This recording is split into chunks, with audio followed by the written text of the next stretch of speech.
5 सितंबर की बात है, टाइम की मोदी सरकार लाइकली एक रेजोल्यूशन लाने वाली है पार्लियामेंट में देश का नाम बदलने के लिए। इंडिया से बदलकर भारत नाम रख दिया जाएगा। आजादी के 70 साल बाद इस पर पोस्ट चलाए जा रहे हैं कि देश का नाम क्या होना चाहिए। कुछ पॉलिटिशियंस तो इस हद तक पहुंच गए कि उन्होंने कहना शुरू कर दिया कि इंडिया शब्द ही एक गाली है जिसे अंग्रेजों ने दिया है। इंडिया शब्द एक अंग्रेजों के द्वारा दी हुई हमारे लिए गाली है। सबसे पहले एक चीज क्लियर कर लेते हैं कि देश का नाम एक्चुअली में है क्या।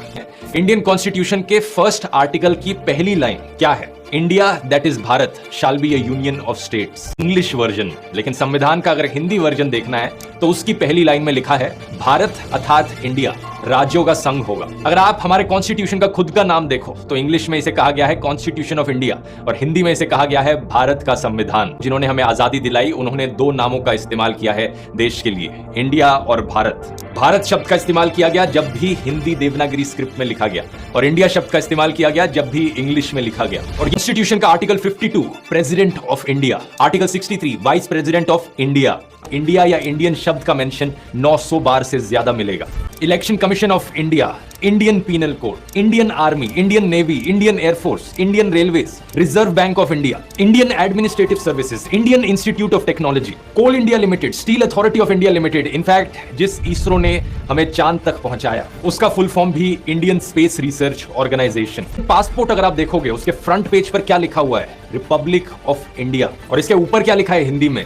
भारत गणराज्य। तो हमारे देश का नाम जब इंग्लिश में लिखा जाता है इंडिया इस्तेमाल किया जा रहा है और जब हिंदी में हम लिख रहे हैं तो भारत का प्रयोग कर रहे हैं। अब यह शब्द जो करोड़ों देशवासियों के दिल में बसता है, जिसको लेकर पूरे देश का नाम दुनिया में रोशन हुआ है, जिस नाम पर हमारे फ्रीडम फाइटर्स लड़े और हमें आजादी दिलाई, अब अचानक से ये गाली बन गया इन बीजेपी पॉलिटिशियंस के लिए। जब से ऑपोजिशन अलायंस ने अपना एक्रोनिम इंडिया चूज किया अपनी अलायंस के लिए, तब से प्रधानमंत्री मोदी खुद इस शब्द को बदनाम करने में लगे। भारत के नामों को लेकर सिर्फ और सिर्फ इसलिए शुरू हुआ क्योंकि ऑपोजिशन अलायंस ने अपना नाम इंडिया रख लिया। इससे पहले किसी भी बीजेपी पॉलिटिशियन को प्रधानमंत्री मोदी को इंडिया नाम से कोई प्रॉब्लम नहीं थी। अगर इन्हें पहले प्रॉब्लम हुई होती तो ये अपनी सरकारी स्कीमों का नाम इंडिया पर ना रखते। Digital India, make in India, skill India, Khelo India, ये सारे नाम रखते वक्त किसी भी बीजेपी मेंबर को लगा कि ये नाम खतरनाक है या ये नाम एक गाली है। लेकिन ये लोग सत्ता के लालच में इतने पागल हो गए हैं कि इन्होंने देश के नाम को ही गाली देनी शुरू कर दी कि लोगों को अभी तक तो बस हिंदू मुस्लिम में बांटते थे, अब लोगों को इंडिया और भारत के नाम पर भी बांटने लग जाओ, इसी चीज पर लोगों को लड़वाने लग जाओ। मैं बीजेपी वाले लोगों से सीधा कहना चाहूंगा कि थोड़ी सी भी शर्म आती है तुम लोगों को? ऐसी हरकतें रहेंगी तुम्हारी, देश के नाम को गाली कहोगे,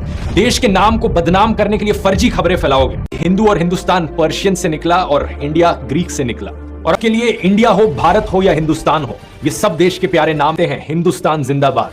हम गाते हैं सारे जहां से अच्छा हिंदुस्तान हमारा। हम कहते हैं भारत माता की जय, जय हिंद, जय भारत, और हम कहते हैं आई लव माई इंडिया। हर सच्चा भारतीय कभी भी इन नामों को लेकर एक दूसरे से लड़ेगा नहीं और किसी भी नाम को बदनाम नहीं करेगा।